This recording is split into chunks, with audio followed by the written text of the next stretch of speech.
So I wasn't originally going to do a Sonic Frontiers video. I was just going to enjoy it for what it was and continue on my backlog of other videos. But I couldn't help getting excited for what could come next in the series. This is a new era for Sonic, in more ways than one. After the reception of Forces, and a 5-year gap, Sega seems to be wanting to put a bit more care into how they handle the Sonic franchise. There's a couple of exceptions, I know, but there's been a shift in attitude surrounding the Hedgehog, in both the company and in public opinion. After the success of the movies, Sonic's gained another boost in popularity, so there's no better time to steer the series in a much more stable direction. The release of Sonic Frontiers has gotten a pretty favorable reception. Fans love it, reviewers like it, and it offers a new way to play, moving away a bit from the boost formula that not everybody favored. A bold new start that's Sonic Team's most ambitious move in years. So I really want to discuss where the series can go from here. But first, I suppose it's only appropriate to cover the game in question, so I put together a little bullet point review on my experience with the game, and we'll come back after to look onward to new horizons. Alright, I'm going to start with a bit of a nitpick, but that's only because it's one of the first things I've seen. I don't really like when games present you a skip prompt throughout the cutscenes. It's like they're begging you to skip it, but I don't want to miss any of this. Just look at the scene with Robotnik. Incredible. You should have the option to skip it if you want, but don't leave it on the screen like a Windows cursor during a video. The other nitpick is no DualSense support. It looks like it would be insignificant to the overall gameplay, but there's just something about the new controller features that put a PS5 game above the rest. And feeling Sonic's momentum in your hands as the speeds increase would just elevate the whole experience. But let's move on to the things that really matter. The first thing you'll really pick up on is the movement of Sonic throughout this new world. It's fast, but you're in control. And that's a point I really want to reiterate. You expect speed from a Sonic game. That's kind of the whole point. But there's been many times where that speed was its own worst enemy. Whether it's an obstacle, a pit, a screeching halt, or this. But the control you're given in Frontiers feels perfect, and I was honestly impressed that it even held up at higher speeds. Sonic is always in focus. No matter how much you zip around, you won't lose him in the edges of the camera.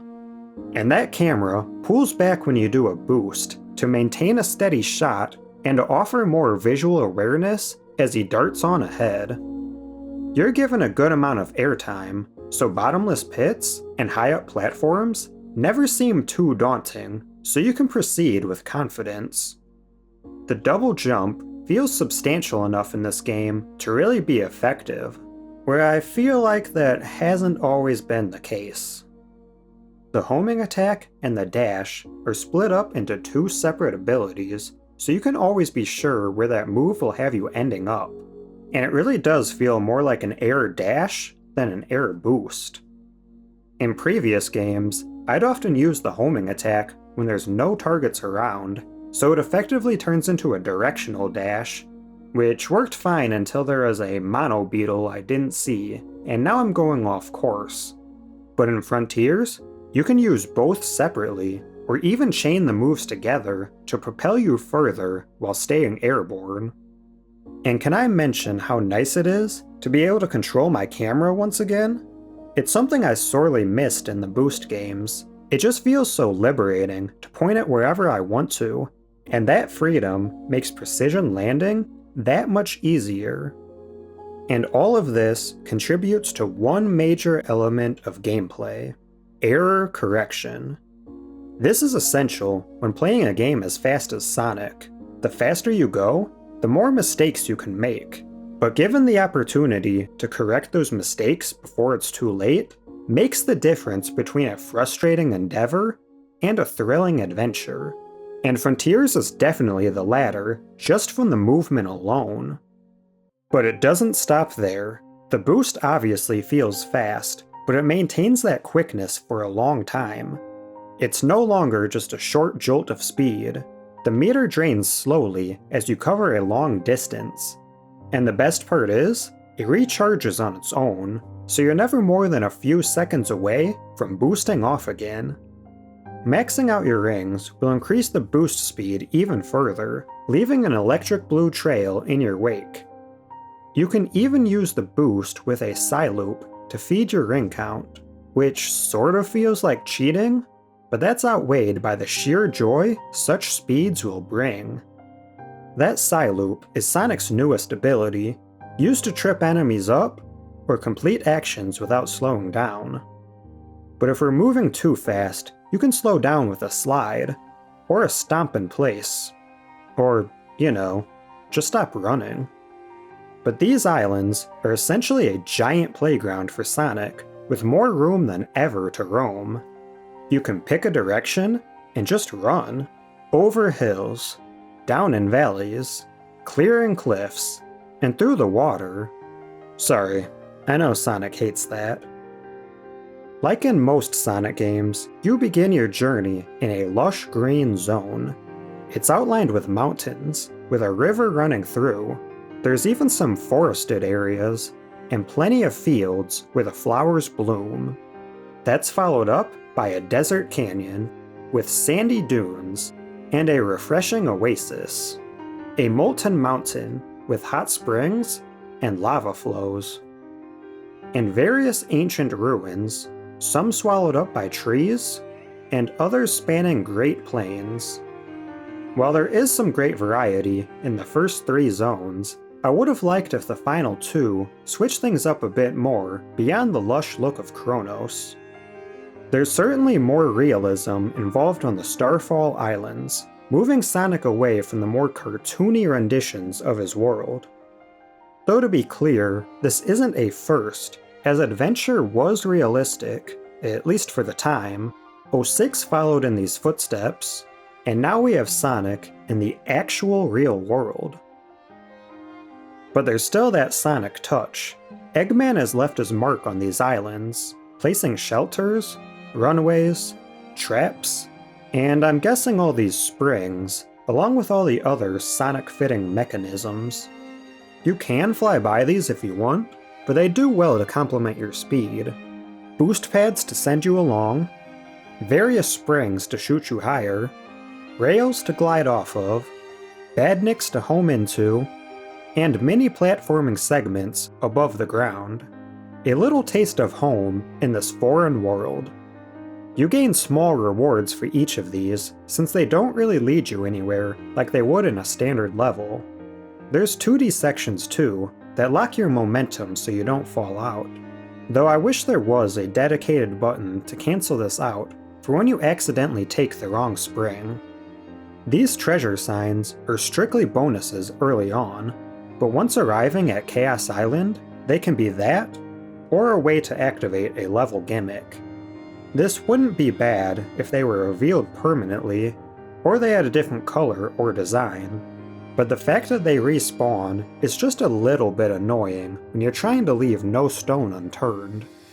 But those aren't the only things that respawn or despawn continuously. It's unavoidable to talk about because it's unavoidable to notice, but the pop-in is kinda bad.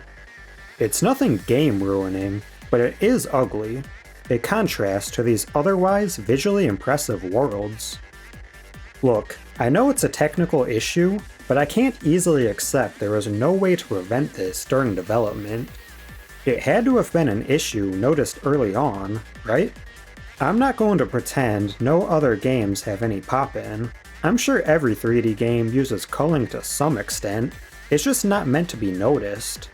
But these are prominent level sections just popping in and clearing out. No fade-in or low poly replacements. But it could be worse. I could make the point that it breaks the immersion, or it hinders your exploration by not inspiring you to reach it from a distance. But really, when I'm flying by at full speed, and my focus is on the path ahead, I begin to notice it less and less as the game goes on. It's not good that it's there, but it only really bothered me when I first noticed it, and later on when you're presented with more level ground. If we're gonna navigate these islands, we're gonna need a map. Along the way, we'll find various signs indicating a challenge. They're typically pretty easy, but completing them will reward us with pieces of the map. Oftentimes this is done by reaching one specific location and obtaining the map for the whole region at once. But I really like how Frontiers reveals it in small sections. It keeps that momentum going. Instead of one big task with one big payoff, it has you zigging and zagging all around the island. These challenges aren't marked either, so you're encouraged to explore naturally instead of relying on waypoints. And it's pretty subtle, but not every map section lines up with the area you got it in, so it helps to keep things just a bit less routine. There's also puzzles you can only do at night, so it gives you a little more incentive to return after dark, as long as you're not too distracted by the meteor lights. This really makes the island shine, and gives a blood moon effect, restoring all slain enemies. But with the night challenges done, and the daytime ones too, the challenge locations become connected by the ancient rails. It's kind of a form of fast travel. I mean, Sonic himself is fast travel, so it only makes sense to have a more active way to return to familiar ground. Though if you're looking for a more traditional warp point travel, those can be unlocked later on when clearing the map. But there's more for us to do than just running around the islands, of course, as we'll have various objectives to complete.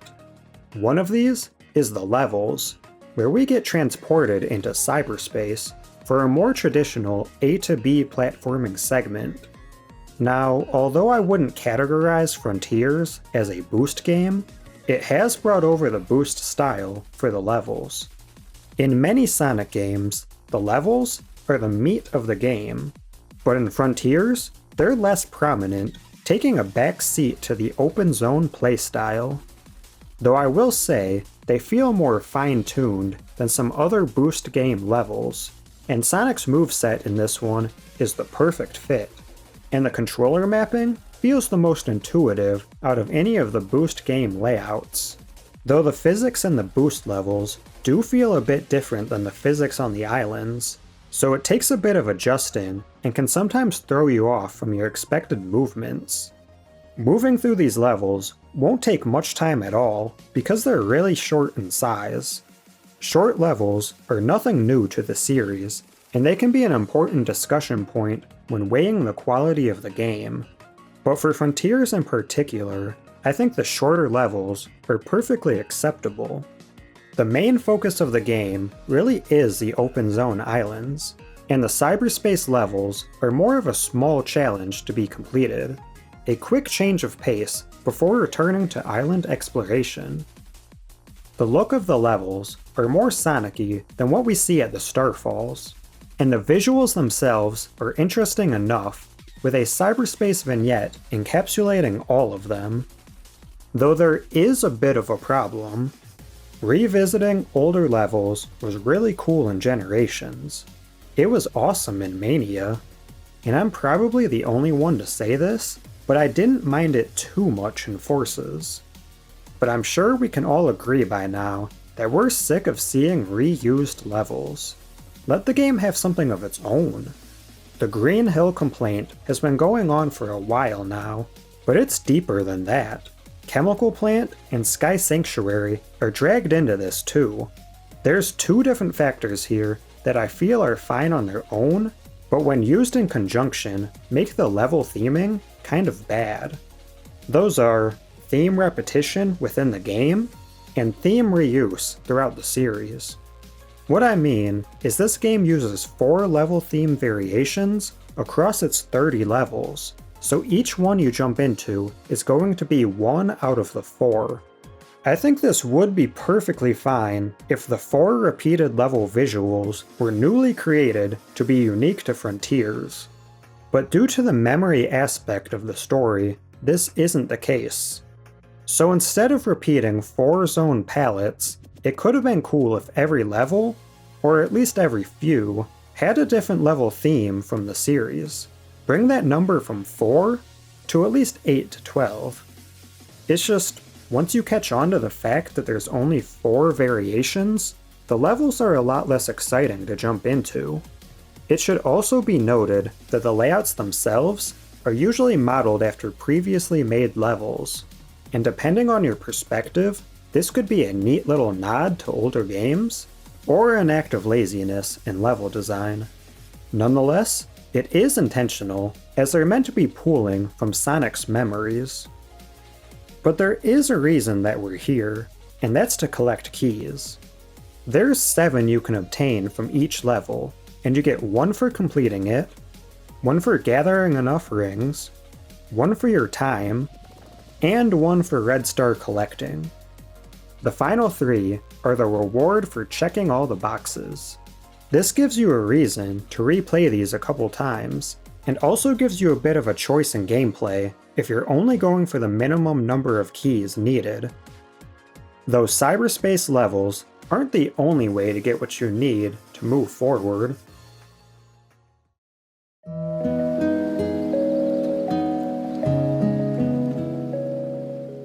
Aw yeah, Big the Cat is back. And I'm so happy he's here. He's just kinda chilling out in cyberspace, doing some fishing, but not for his frog this time. He even lets us give it a go. Would you like to try? I'll let you borrow a rod.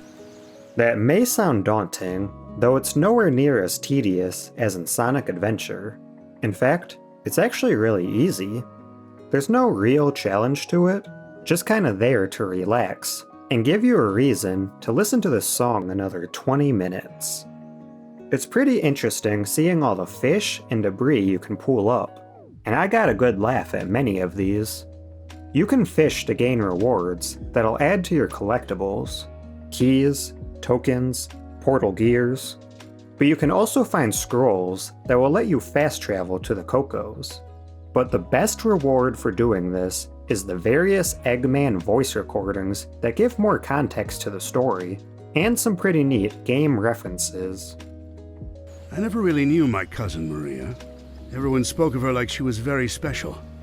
All that love for someone who was gone when I was right there! His fishing spots change up a little bit between islands, but I think it's a missed opportunity not having his locations correlate to whichever island you're visiting from. The lake is fine for Kronos, but imagine fishing in an oasis for Ares, or fishing from a hot spring for Chaos Island. Though, the other locations Big chose are still pretty chill. Okay, don't let yourself become too relaxed, because we've got some heavy hitters up ahead. There's always been some amount of combat in the Sonic games. It started out simple, variations were added, and enemy health has increased over time, and it's even sacrificed speed to try a different take on it. But Frontiers wanted to try again, and they went big with this one. There's your smaller enemies, sure, but we're also faced with Guardians, and even bigger, the Titans. There's plenty of variation, and it was always fun to see how the next battle will play out. Sonic's not holding back either. He's got kicks and punches that lead into a sharp roll, fierce stomps, some quick-step dodging, and the homing attack. All of that makes for a pretty robust combat system that's uniquely tailored to Sonic's design. Though the parry ability is set up kind of odd. There's no timing aspect, which makes things a bit too easy and takes away from the accomplishing feeling of mastering all the combat skills. But even stranger than that, it can give Sonic a practically unlimited float time mid-air. Who thought this was a good idea? Is this even intentional? It doesn't ruin anything, but man is it weird. Unfreeze. But you can add even more to your move list by upgrading in the skill tree. Now there's not a whole lot here, and you'll probably unlock most early on, but there's fun new variations added that look and feel cool to pull off. But that's not the only upgrading we can do. By locating the Hermit Koco, we can put these seeds of power and defense to use to make us stronger, and the Elder Koco will let us increase our max ring count or even our speed. Now we're strong enough to take on anything, but first, we should ask ourselves what we're fighting for. Sonic Frontier's story is a pretty simplistic one. We crash land onto the Starfall Islands, where Sonic is separated from his friends. Turns out, they're being held captive in a realm called cyberspace, and there's an ominous girl telling us to stay away. Over time, Eggman's involvement becomes revealed, and it's all tied into an ancient civilization who used to reside on these lands before disaster struck. It's not a new premise, but it does do fine enough for a plot. There isn't really a lot of story events though, as in substantial turning points that alter and progress the story, but the little bits of dialogue bring us closer to understanding all that's going on, and I was always eager to hear what's to be said next. The best part about it though is all the different references thrown into the script. For someone who has played most of the games, it's an absolute joy to hear things from the past being brought up again. This does more than just give fan service for us to drool over. It's an attempt to tie all previous games into one continuity, show us that Sonic and friends haven't forgotten the past adventures. I was genuinely surprised to hear a mention of the Black Arms, and one of his many catchphrases from the old cartoons. Now then, let's do it to it. Perfecto! Let's do it to it! And even the more accessible references were fun, like the Mystic Ruins waterfall, or bringing up Cream or Jet. There's even a 2D flashback that made me laugh. Does this mean his memories are in 2D? But my personal favorite, the one about reaching his end goal. It varies. Sometimes it's a spinning sign, sometimes it's a big old ring. No, I mean, what do you want to accomplish? Though as someone who's barely read the comics, I was left wondering for a good amount of time just who Tangle was. But let's stick to Sonic's closest allies. We can speak to Amy, Knuckles, and Tails on the first 3 respective islands, and I really like how each interaction is handled. Amy and Sonic have a respectable bond. They work together to get through the situation they're in, and Sonic seems to really trust Amy's input. And Amy can hold a serious conversation without swooning over the blue guy. It's a huge improvement over the tired chase gag, and shows a similar look into these two that Sonic Adventure set up. And Amy's caring side is shown when she tries helping out the Koco, reminding me of all she did to help out Birdie. The interactions with Knuckles emphasize their friendly rivalry, and offers a perfect balance between friends and rivals.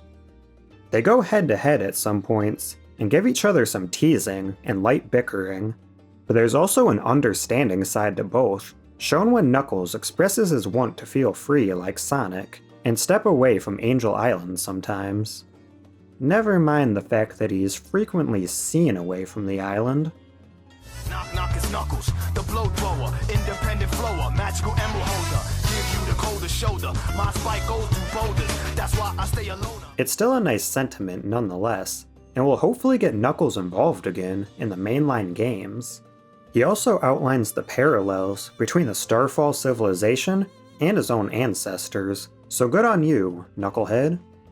The interactions with Tails were of course a favorite of mine, as I am a huge Tails fan.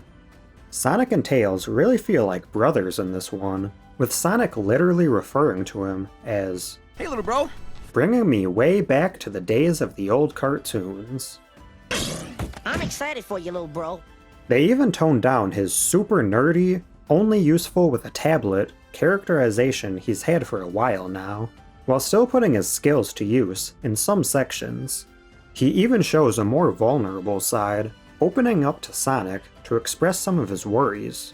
He feels like he's not doing enough, and feels too dependent on Sonic. This is basically resetting him back to his adventure development, which is a good thing considering how he's been handled since Unleashed. Because Tails is a strong character, as seen in many entries, and it looks like he's going to stand once again on his own 2 feet, or fly once again by his own 2 tails. Even Dr. Robotnik got some good characterization in this. Yes, he's still evil, and yes, we've been forced to team up before, but the Egghead has a new reason to look at life from a new perspective. Spoiler warning. But Sage turns out to be Eggman's daughter, or creative adoptive daughter at least, and it's nice to see him care about something other than world domination. But even though we're all well acquainted now, it's hard not to feel a bit lonely on this adventure. That feeling's intentional. There's meant to be a solemn vibe to the islands. The inhabitants are gone, Sonic's friends are captured, and the future is uncertain. Wandering these islands give both me and Sonic some time for introspective thoughts. A big contrast to prior games where you had a companion, Light Orb to call, Omochao being Omochao, Shadow with his various allies, or the radio transmissions in Forces. Even with occasional dialogue events, this world does feel lonely, but we're not completely on our own.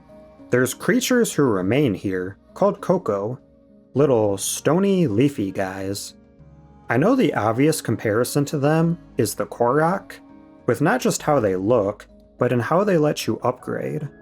But really, they remind me more of the Rot from Kena Bridge of Spirits, especially how you collect them and they form around you when idle. Okay, I really want to put hats on the little guys now. But whether they're more like Korok or the Rot, let's not forget that Chao have been around for a pretty long time now. Although their inclusion is likely due to recent, unrelated games, the Koco do seem to have the most in common with the series' own Chao, and they're revealed to have a good amount of story relevance. But before they all fall down and break our hearts, we should speed forward to the finale. Okay, so capping off 4 of the 5 islands, we'll be greeted with a Titan that we'll have to go up against. The only problem is, Sonic can't face them the way that he is. Good thing we've been collecting the 7 emeralds. These are some boss battles that are exclusive to our super form. This was an insanely satisfying revelation that you can become Super Sonic for a mid-game showdown. Something like this hasn't happened before. There's some games where the super forms are essentially an enhancement mechanic, and there's others where an exclusive super battle is saved for the very end of the game. But to see a story-mandated supersonic battle when we're only partway through the game is incredible. And even better, they're played to the tune of some very Sonic-sounding rock songs. Even a hit from One OK Rock that I unfortunately missed out on my initial playthrough. But we're treated with not 1, but 4 epic Supersonic Titan boss fights by the time we finish the game. But the final showdown doesn't involve Super. I'll come back to that in a moment. But the fight itself is epic in its own right. You listen to a very existential monologue from what is called the End, with an eerie vocalization. I am infinite. I am nothing. I saw your mind as you ran through my prison. My captors built a whole reality to contain me. You strike this incarnation with all your might. It changes nothing. And it's done in a sort of shoot-'em-up style, which isn't technically the first time we've seen some sort of bullet hell playstyle in a Sonic game. But can someone tell me why the Sonic devs are this good at making a shmup level? Now I understand not liking this part if you're not into this type of game, but now I'm left wishing for a new Geometry Wars game. Though I do have to say, as cool as the section was, it is a bit of a letdown. I'm kind of split on this one, as we did get 4 supersonic battles, which is more than in any other game. But also because we had those earlier battles, I was expecting something grand to top all of them. And what's a better way to top supersonic than bringing back hypersonic? Or even a new form given to us through the aid of the ancients. But the bullet hell's better than no secret ending, and it really did give a bit of a challenge. Though that marks the end of our time with the base release of Sonic Frontiers. But let's talk a bit about the road that led us to the ending. Sonic Frontiers moves away from the more linear, level-by-level style of past games. You're only required to play through the first 2 levels, and after that, there's none in particular you need to play. You just need the required number of alt keys, which there's multiple of in each level. And they're even obtainable through fishing, or found in the island area. But unlocking these levels is done by collecting portal gears, which are being held by the Guardians. Your objective marker will lead you to some required conversations which are unlocked with tokens. And those are found by completing the small platforming segments littered around the island. After enough information is obtained, and enough keys are found, you can collect one of the Chaos Emeralds. Though a few of them are found by playing minigames. Collecting all 7 will lead you to the supersonic battle. The emeralds will disperse, and you'll find yourself on a new island with a new companion, and you'll repeat all of those steps for 4 of the islands. All of that is fine enough, and it's good that each task grants some reward, even if it's a small one, but dropping the linearity of the level progression didn't get rid of the linearity of the game overall. It has that formulaic approach that works, but leaves the game feeling predictable when noticed. It's not inherently bad, and it in no way ruined the game for me, but it's something I'd like to see addressed in the next open zone title. But nonetheless, the game was a blast to play through, and certainly had me wanting to play more. There is no real post-game, but you are allowed to stick around and do some last-minute completion. I started by finishing the maps, which was an accomplishing feeling to chart out all of the islands. Next was the levels, which were fun to revisit by finding the quickest route or locating each of the red rings. Though for some strange reason, Zone 1, Act 2's S rank was a nightmare to obtain. I gave up on S ranks early on, expecting they'd all be like this, but no, it was just this level that gave me really any challenge in the replays. The fishing spots may need some finishing up, and any unchallenged guardians. I only missed the ghost in my playthrough, which I guess sort of explains itself. My next task was obtaining all of the tokens, which thankfully are revealed on the maps. There's so many of these, but they're mostly fun to collect, don't take much time, and they mark which movement mechanisms you haven't tried yet just by the nature of the token still being there. But there's one that's holding me back from full completion in the desert that I can't for the life of me figure out how to get there. And besides all that, you can aim for max stats in power, defense, speed, and ring hoarding. Though I got to say, the Elder Koco could really speed the whole process up. It doesn't matter how many points you've got at once, he only lets you upgrade these stats one at a time, and with a possibility of 198 upgrades, that's a lot of time spent standing still.